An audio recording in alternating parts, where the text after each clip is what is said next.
Hello everyone, welcome to my channel. और आज आपके साथ शेयर कर रही हूँ बहुत चटपटी और मज़ेदार सी रेसिपी। ये रेसिपी है आलू मटर कीमे की। बहुत सिंपल है, मज़ेदार है। तो चलिए देख लेते हैं इस रेसिपी को कैसे बनाया है। तो सबसे पहले मैंने एक बर्तन में ले लिया है 1 कप ऑयल। इसमें एक बड़े साइज़ का प्याज बारीक काट करके डाल दिया है। अब लिए हैं कुछ साबुत गरम मसाले, जिसमें आधा चम्मच काली मिर्च है, 1 चम्मच ज़ीरा है, 4 से 5 लौंग है, 1 बड़ी इलायची है। इनको कूट देना है अच्छी तरह से। अब यहाँ पर जो हमने प्याज फ्राई करने के लिए रखे थे वो अच्छे से गोल्डन ब्राउन हो चुके हैं। अब यहाँ पर हम कुटा हुआ गरम मसाला डाल देंगे, जो कि हमने अभी आपको दिखाया था, कूट करके रख दिया था। अब इसमें डालेंगे हम जिंजर गार्लिक पेस्ट, जो कि 1 चम्मच है।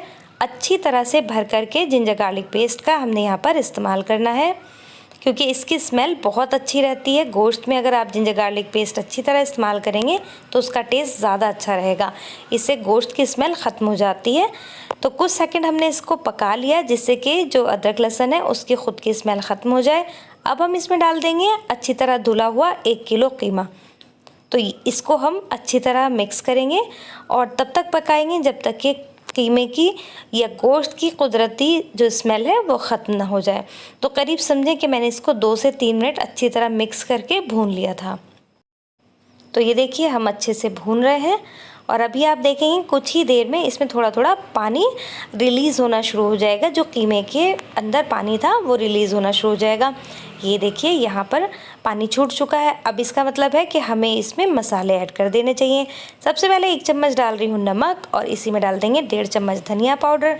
1 चम्मच डालूंगी मैं इसमें रेड चिली पाउडर, और 1/4 टीस्पून हम डाल देंगे इसमें हल्दी पाउडर, यानी कि टर्मरिक पाउडर। तो बस ये सारे मसाले ही हमने इसमें डालने हैं, कुछ ख़ास अड़गम सड़गम नहीं डालना है। तो सिंपल से मसाले डालेंगे जो रेगुलर हम यूज़ करते हैं, इसी से इसका टेस्ट बहुत अच्छा आएगा। तो इसे अच्छे से मिक्स कर देंगे, कुछ सेकंड भूनेंगे। और 1 बड़े साइज़ का टमाटर मैं इसमें काट करके डाल रही हूँ, जिससे कि इसका टेस्ट बहुत ही अच्छा हो जाएगा। अब इसको हमने मिक्स कर देना है और तब तक पकाना है लो टू मीडियम फ्लेम पर ढक करके, जब तक के जो टमाटर हैं वो अच्छी तरह से गल ना जाए। अब आप देख सकते हैं इसमें टमाटर बिल्कुल घुल गए हैं, मिक्स हो गए हैं, और कीमा भी काफ़ी हद तक पक गया है, क्योंकि हमने करीब 10 मिनट इसको लो टू मीडियम फ्लेम पर पकाया था। अब हमने इसमें डाला है 200 ग्राम मटर, जो कि मेरे पास फ्रोज़न रखे होते हैं। इसको भी हम अच्छे से डाल करके मिक्स कर देंगे, और साथ ही मैं इसमें डालूंगी थोड़ी सी कुटी हुई मिर्च, उससे इसका टेस्ट बहुत ही अच्छा आएगा। तो जो कुटी हुई मिर्च मेरे पास है वो बहुत स्पाइसी है, तो मैं यहाँ पर बहुत छोटा सा स्पून इस्तेमाल कर रही हूँ। तो ये देखिए यहाँ पर मैंने ये 1 से सवा चम्मच इसमें डाला होगा, और इसे अच्छे से मिक्स कर देंगे, क्योंकि बहुत स्पाइसी है। इससे इसका टेस्ट बहुत ही अच्छा डेवलप होगा, बहुत ही स्पाइसी और मज़ेदार इसका टेस्ट बन के तैयार होगा। अब मैं यहाँ पर यूज़ कर रही हूँ 3 मीडियम साइज़ के कटे हुए आलू, जिसको मैंने चिप्स के स्टाइल में डाला है, यानी कि वर्की स्टाइल में डाला है, थोड़ी मोटी वर्की बनाई है। तो ये डाल देंगे और इसको कर देंगे मिक्स, और तब तक पकाएंगे जब तक कि मटर और आलू अच्छी तरह से गल ना जाए। कीमा काफ़ी हद तक गला हुआ है, उतनी देर में कीमा भी हमारा अच्छी तरह से पक जाएगा।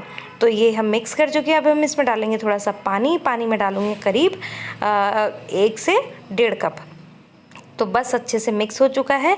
1 से 1.5 कप पानी डालेंगे और इसको बिल्कुल लो फ्लेम पर हम ढक करके पका लेंगे, और करीब 10 से 15 मिनट में ये तैयार हो जाएगा। बहुत मज़ेदार बनेगा, और आप इसको रोटी से, पराठे से किसी भी टाइम सर्व कर सकते हैं। किसी दावत में करें या रोज़मर्रा की ज़िंदगी में आप बना कर खाएं, आपको हमेशा ही ये मज़ेदार लगेगा। एक बार ज़रूर ट्राई करिएगा। और अगर आपको मेरी ये रेसिपी पसंद आती है तो प्लीज़ लाइक का बटन ज़रूर प्रेस करिएगा। और ये देखिए हमारी बातें करते करते ये कीमा तैयार हो चुका है, एकदम बढ़िया से, आप देख सकते हैं। तो चलिए इस मज़ेदार से कीमे को सर्व कर लेते हैं। तो ये लीजिए, बहुत ही मज़ेदार चटपटा सा आलू मटर कीमा हमारा तैयार हो चुका है। तो दुआओं में याद रखिएगा। इंशाल्लाह मिलेंगे अगली वीडियो में। जब तक के लिए अल्लाह हाफ़िज़।